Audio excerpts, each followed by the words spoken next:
Detective Inspector Sarah Mitchell had seen many strange cases in her 25 years with the Metropolitan Police, but nothing quite prepared her for what she would uncover on that foggy November morning. The call came in at 6:47 a.m. from Heathrow Airport's private terminal, where a Monarch's guard named James Wellington had made a discovery that would shake the very foundations of the British royal family. James Wellington was not an ordinary guard. He had served the royal family for 15 years, earning trust through his unwavering loyalty and discretion. His spotless record included protecting various members during state visits, private engagements, and sensitive travel arrangements. On this particular morning, he was assigned to conduct a routine security sweep of a private jet that had just returned from a 3-day trip to Monaco. The aircraft, a luxurious Gulfstream G650, belonged to a private charter company frequently used by high-profile clients seeking absolute discretion. Wellington's job was simple: ensure the plane was secure and ready for its next assignment. He had performed this same routine hundreds of times before, methodically checking every compartment, every corner, every possible hiding place where threats might lurk. The jet's interior was immaculate, as expected. Cream leather seats arranged in intimate groupings, a fully stocked bar, and a private bedroom suite at the rear. Wellington moved through the cabin with practiced efficiency, his trained eyes noting every detail. The main passenger area showed signs of recent use: champagne glasses in the galley sink, a cashmere blanket folded neatly on one of the seats, and the faint scent of expensive perfume lingering in the recycled air. As he approached the rear of the aircraft, Wellington noticed something unusual. There was a door he had never seen before, cleverly concealed within what appeared to be a decorative wood panel. The door was slightly ajar, as if someone had closed it hastily without ensuring it was properly sealed. His security training kicked in immediately. Every access point on aircraft like this should be documented and known to security personnel. An undocumented door was a serious breach of protocol. Wellington approached the mysterious door with caution. His hand instinctively moved to his radio, but he hesitated. Years of working with the royal family had taught him that sometimes discretion required careful consideration before involving others. He decided to investigate first, then report his findings through proper channels. The door opened into a small but elegantly appointed private office. Unlike the rest of the jet's public areas, this space was clearly designed for absolute privacy. Sound-dampening materials covered the walls, and there were no windows. A compact desk dominated one corner, while comfortable seating filled the remaining space. But it was what lay scattered across the desk that made Wellington's blood run cold. Photographs. Dozens of them. Some color, some black and white, dating back what appeared to be 20 years or more. The images showed two people in various intimate settings: private dinners, walks through secluded gardens, embraces that spoke of deep familiarity and affection. One of the people in every photograph was unmistakably Queen Camilla, though in the older images she was still Camilla Parker Bowles, not yet married to the then Prince Charles. The other person was a man Wellington didn't immediately recognize, though something about his face seemed familiar. Tall, distinguished, with silver hair and the bearing of someone accustomed to wealth and privilege. In the more recent photographs, the man appeared to be in his early 70s, suggesting he was roughly Camilla's contemporary. But the photographs were only the beginning of what Wellington discovered in that hidden office. Beneath the scattered images lay a collection of documents that told a story of deception spanning 2 decades. Hotel receipts from luxury resorts around the world: Monaco, the French Riviera, private islands in the Caribbean, all dated during periods when official records showed Camilla attending other engagements or participating in royal duties. There were also personal letters, handwritten on expensive stationery, signed with initials AM. The handwriting was distinctly masculine, and the content left no doubt about the nature of the relationship between the writer and the recipient. Phrases like, My Darling C, Counting the Days Until Monaco, and 20 Years of Loving You in Secret painted a picture of an ongoing affair that had somehow remained hidden from the most scrutinized family in the world. One letter, dated just 3 months earlier, was particularly revealing. The writer expressed concern about increased security measures, making their meetings more difficult to arrange. He mentioned having to use alternative transportation methods and expressed frustration with the constant surveillance that came with Camilla's position as queen consort. Wellington's hands shook as he photographed each document with his personal phone, understanding the explosive nature of what he was uncovering. His training told him to stop, to report the discovery immediately to his superiors. But his curiosity and growing sense that he had stumbled upon something historically significant drove him to continue his examination. Hidden in a small safe built into the desk, which had been left open in apparent haste, Wellington found even more damaging evidence. Financial records showing regular transfers of substantial sums of money, all originating from accounts linked to a holding company registered in the Cayman Islands. The transfers corresponded exactly with the dates of the trips documented in the hotel receipts. There was also a small velvet box containing what appeared to be a matching set of jewelry, a necklace and earrings featuring rare black pearls set in platinum. The craftsmanship was exquisite, clearly the work of a world-class jeweler. A small card tucked beneath the jewelry bore a simple message.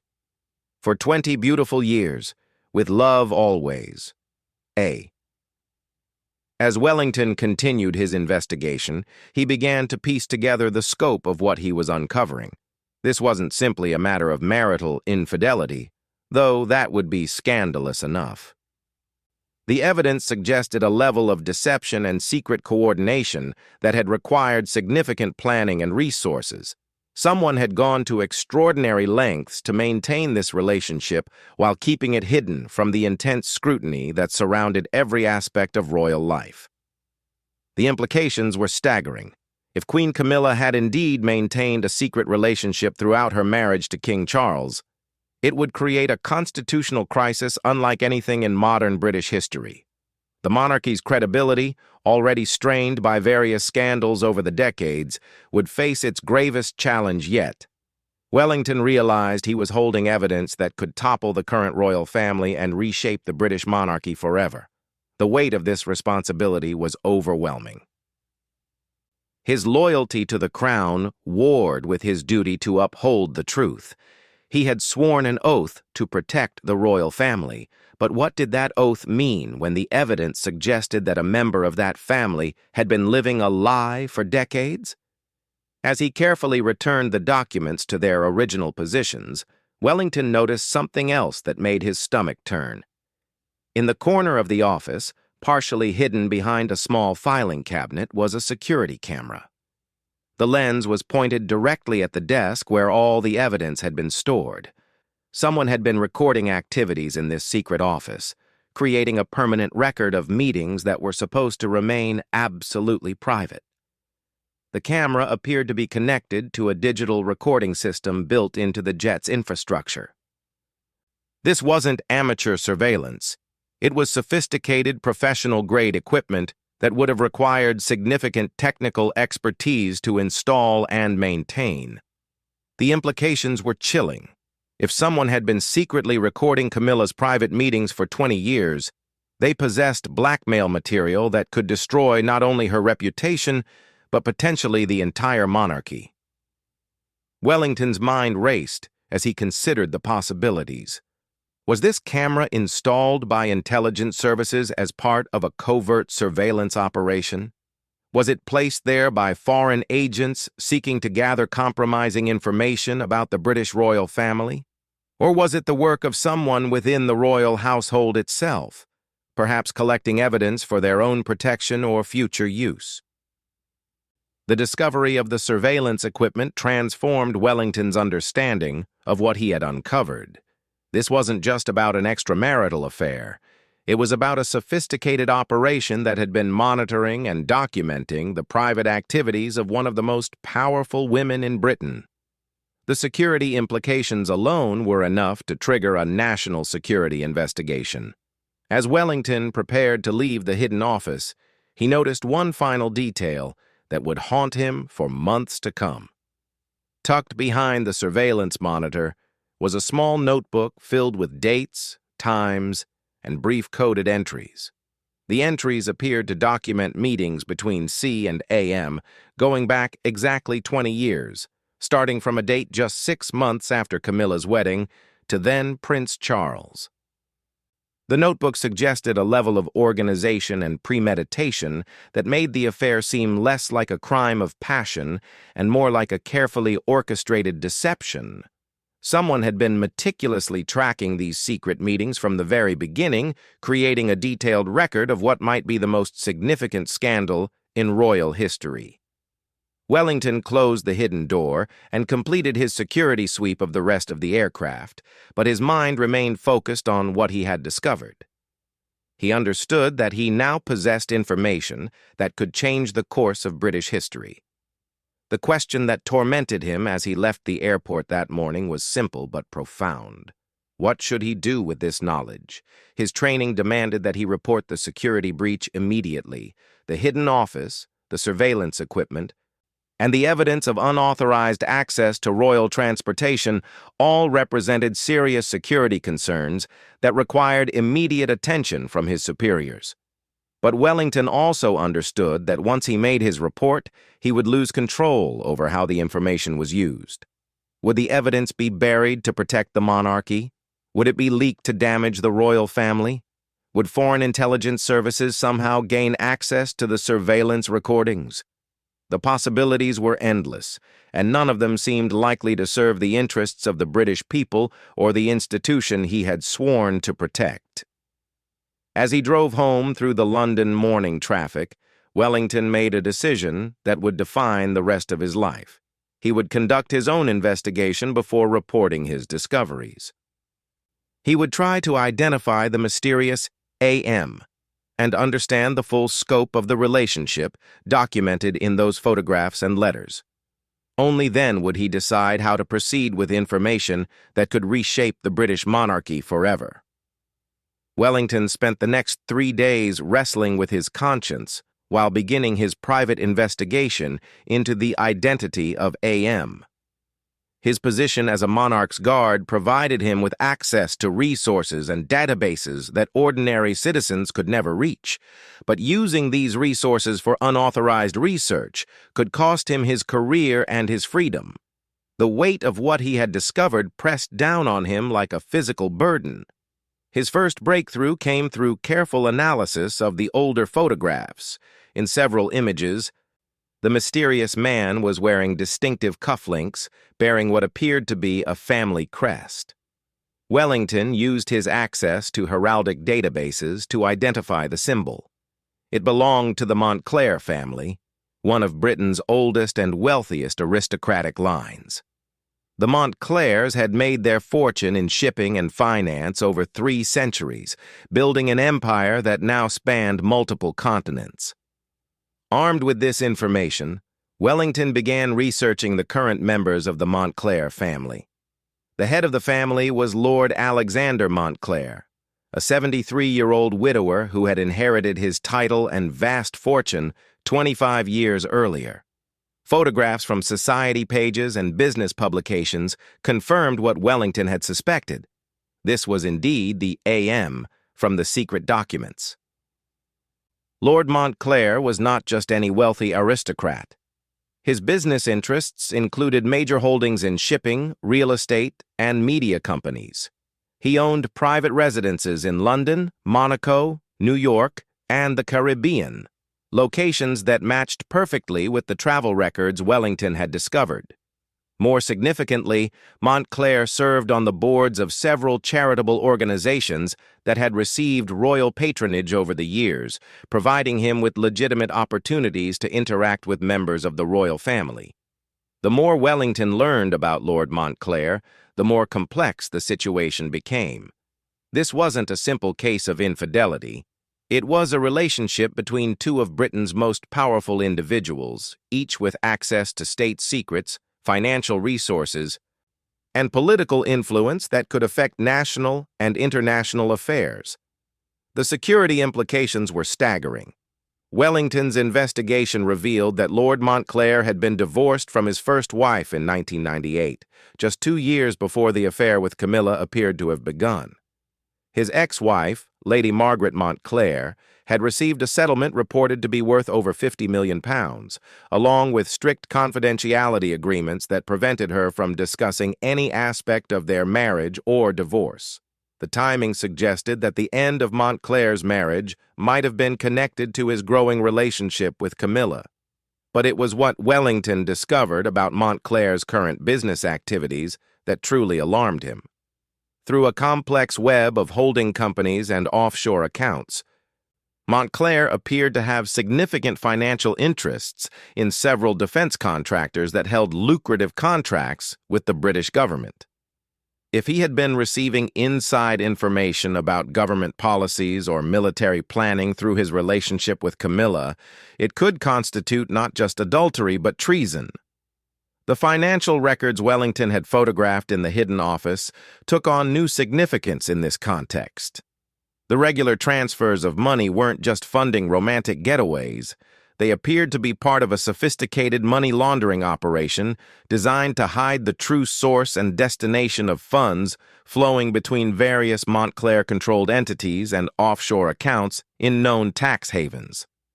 Wellington realized he needed help, but he couldn't risk involving his colleagues in the Royal Protection Service without concrete evidence of criminal activity. Instead, he reached out to an old friend from his military days, Detective Inspector Sarah Mitchell of the Metropolitan Police. Mitchell had specialized in financial crimes and had a reputation for integrity and discretion. More importantly, she owed Wellington a favor from years earlier when his testimony had helped solve a case that had threatened to destroy her career. Meeting Mitchell at a quiet pub in South London, Wellington carefully shared what he had discovered, showing her copies of the photographs and documents he had taken with his phone. Mitchell's reaction was immediate and intense. As a financial crimes specialist, she recognized patterns in the money transfers that suggested not just tax evasion, but potential violations of international sanctions and money laundering laws.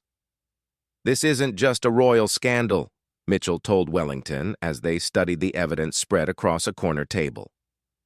"If these financial transfers are connected to the defense contracts, we're looking at potential violations of the Official Secrets Act, bribery, and corruption charges that could reach the highest levels of government."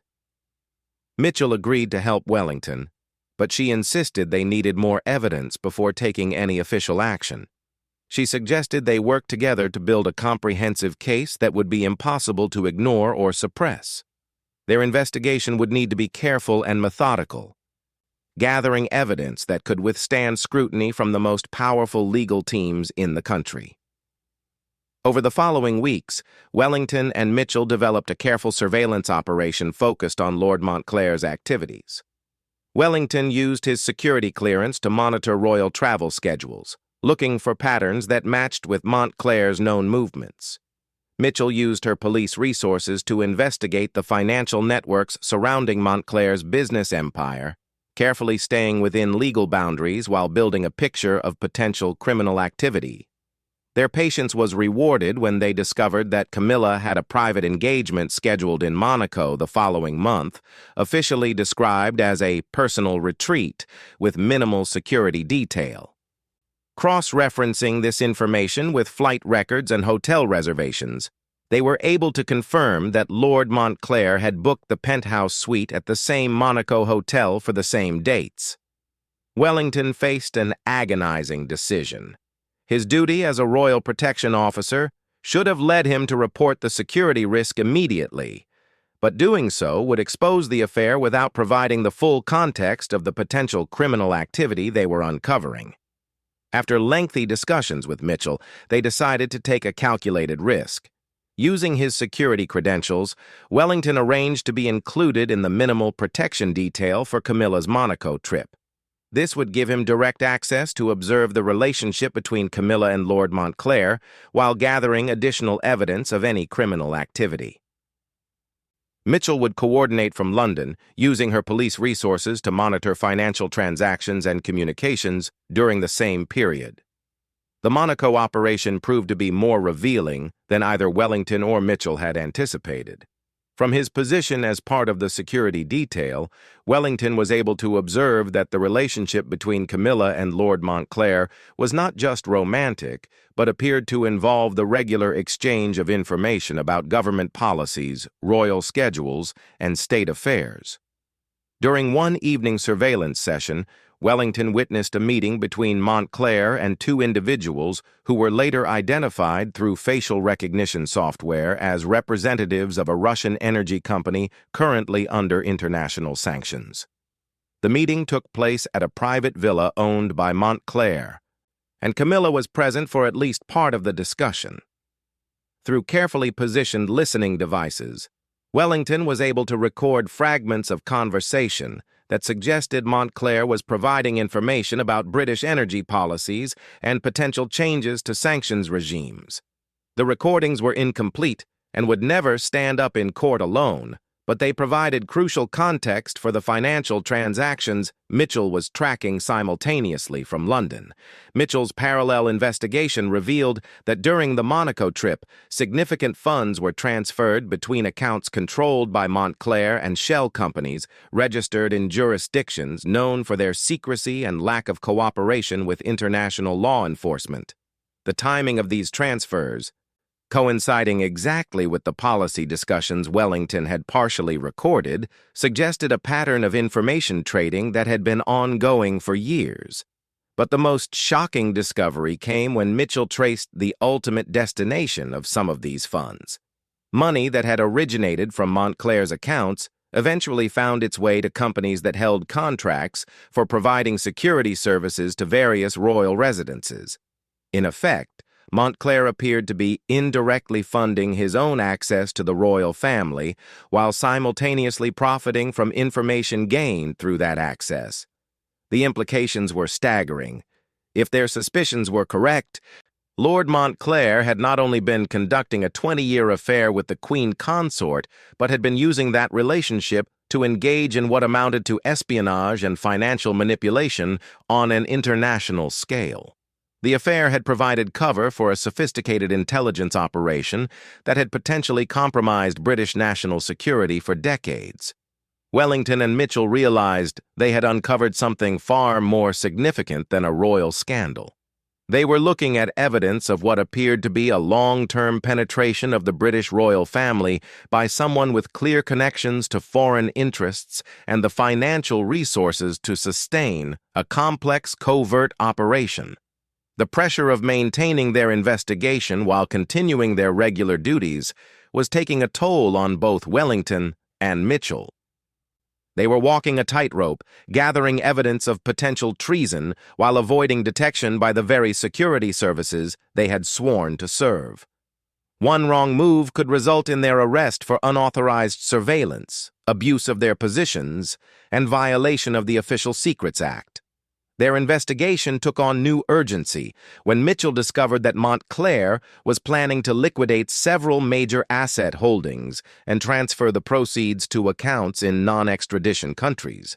The timing suggested that he might be preparing to disappear, possibly taking with him years of sensitive information about British government operations and royal family activities.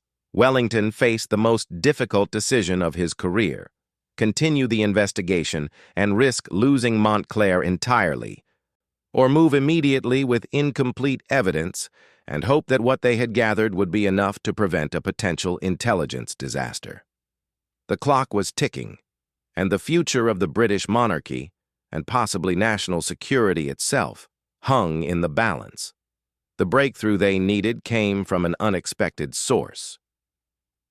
During a routine security briefing, Wellington learned that MI5 had been conducting their own investigation into unusual financial flows connected to several defense contractors.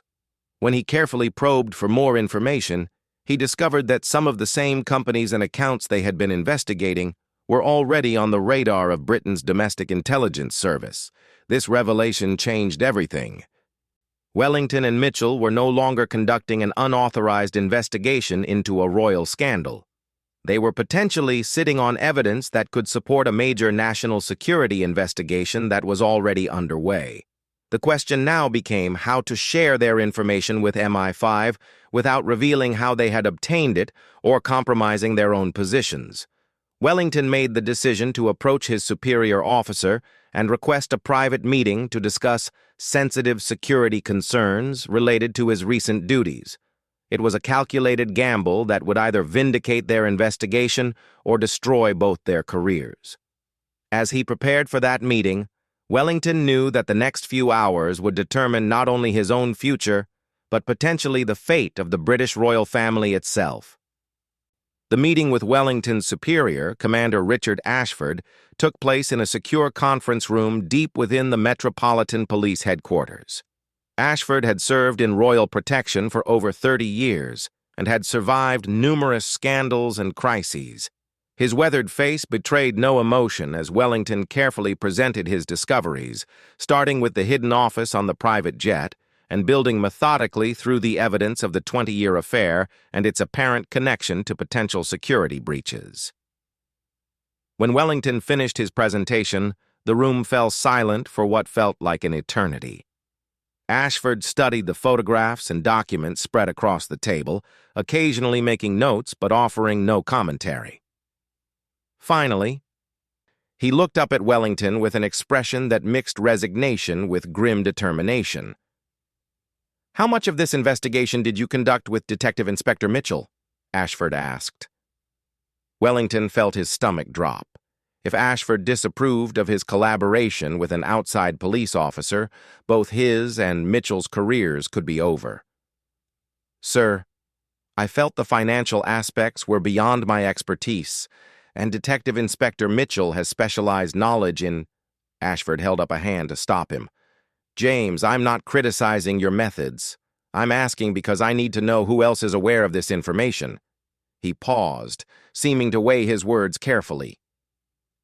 "What you've uncovered connects to an ongoing operation that has been classified at the highest levels of government. Your evidence may be the final pieces of a puzzle that intelligence services have been working on for over 2 years. The revelation that Wellington's unauthorized investigation had intersected with official intelligence operations was both relief and terror."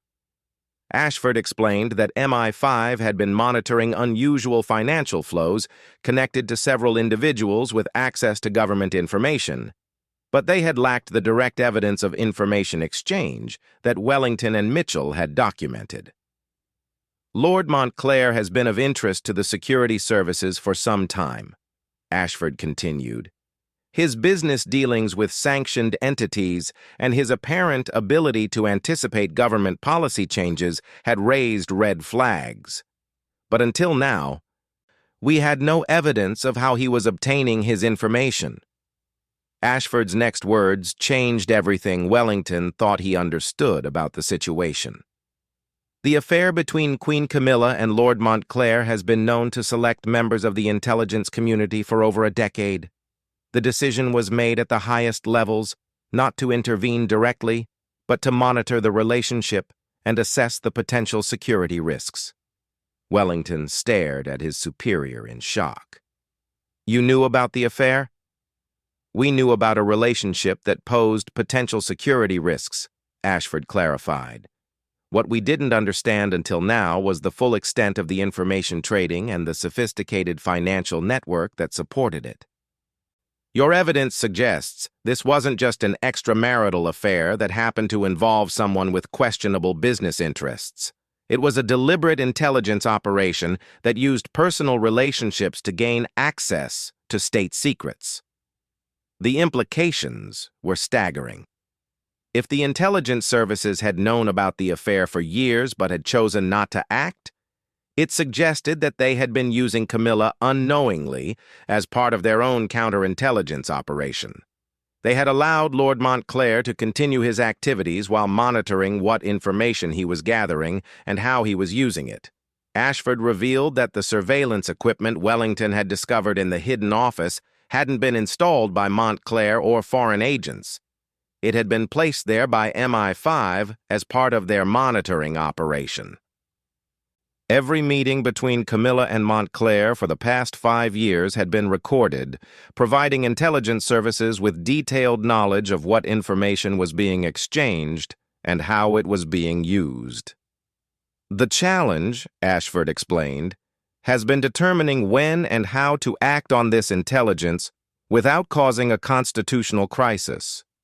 Exposing the affair would damage the monarchy, but allowing the intelligence operation to continue posed ongoing security risks. Wellington realized that his discovery had forced the intelligence services into action. By uncovering the evidence independently and involving Detective Inspector Mitchell, he had created a situation where the affair could no longer remain a closely guarded secret. Too many people now knew the truth for it to be contained indefinitely. Ashford outlined the government's plan for managing the crisis. Lord Montclair would be arrested within 48 hours on charges related to violations of sanctions, money laundering, and potential espionage. The arrest would be coordinated with the seizure of his assets and the closure of his financial networks. The intelligence services had been waiting for the right moment to act, and Wellington's evidence provided the justification they needed. But the more complex challenge would be managing the revelation of Queen Camilla's involvement. Direct prosecution was impossible due to her constitutional position, but the affair could not remain secret once Montclair was arrested, and the evidence became part of legal proceedings. The government was preparing for what could be the most significant constitutional crisis in modern British history. Wellington learned that plans were already in motion for Camilla to abdicate her position as queen consort, though the public explanation would focus on her desire to pursue private interests rather than revealing the true circumstances. King Charles would continue as monarch, but the scandal would fundamentally damage the credibility of the royal family at a time when public support for the monarchy was already declining. The international implications were equally serious. Several Allied intelligence services had been compromised by information that Montclair had obtained through his relationship with Camilla. NATO planning documents, intelligence assessments, and diplomatic communications had all been potentially exposed through what appeared to be a sophisticated long-term intelligence operation. Ashford revealed that the investigation had uncovered evidence suggesting that Lord Montclair had been recruited by foreign intelligence services years earlier, possibly before his relationship with Camilla had even begun. The affair hadn't been a crime of passion that had evolved into an intelligence opportunity. It had been a carefully planned operation designed to penetrate the highest levels of the British establishment. The question we're still investigating, Ashford said, is whether Queen Camilla was an unwitting participant in this operation or whether she was aware of its intelligence implications. The recordings from their meeting suggest she knew that sensitive information was being discussed, but it's unclear whether she understood how that information was being used. Wellington felt overwhelmed by the scope of what he had uncovered. What had begun as a routine security check had revealed a 20-year intelligence operation that had potentially compromised British national security while destroying the reputation of the royal family. The weight of responsibility for triggering this crisis was almost unbearable. But Ashford had one more revelation that would fundamentally change Wellington's understanding of his role in these events. James, your discovery wasn't accidental. We've been monitoring Montclair's travel patterns and knew that evidence would likely be found on that aircraft. Your assignment to conduct the security sweep was carefully coordinated to ensure that someone with your background and clearance would be the one to make the discovery. The admission that Wellington had been manipulated into discovering the evidence was shocking, but Ashford's explanation made strategic sense. The intelligence services had needed someone outside their organization to uncover the evidence independently, providing them with legal justification for actions they had been planning for months.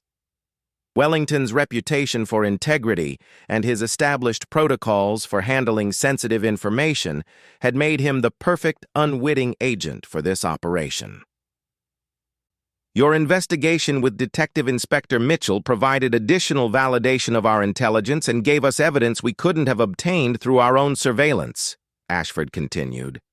The financial analysis and the confirmation of the money laundering networks were crucial pieces we needed to build a prosecution case. Wellington realized that he and Mitchell had been pawns in a much larger game, but their work had been essential to its success. Without their independent investigation, the intelligence services would have struggled to act on information obtained through surveillance that might not have been admissible in court.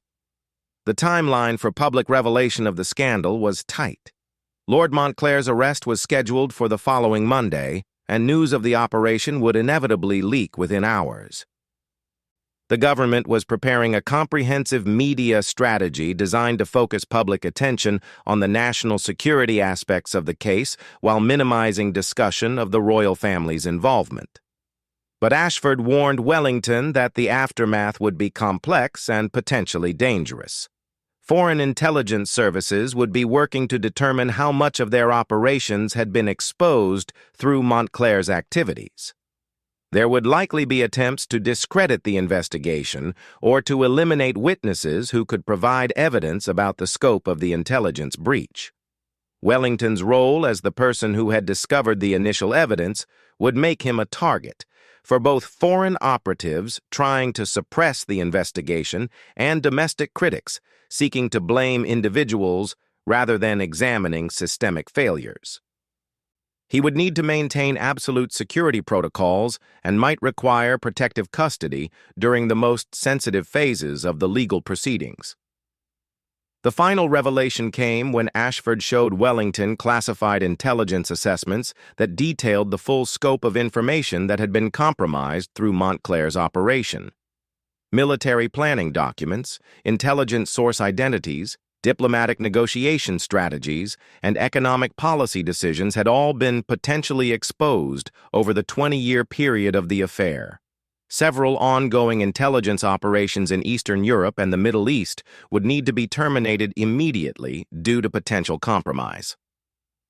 Intelligence sources who had been providing information about terrorist organizations and hostile governments would need to be relocated or extracted to prevent their identification and elimination.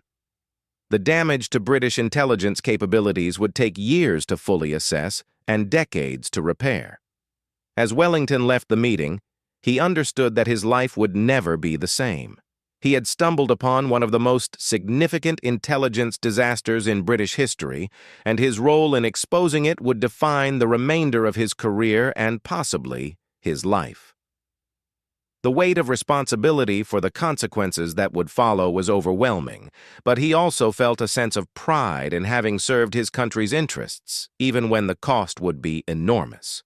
The next few days would bring arrests, revelations, and a crisis that would test the stability of British institutions.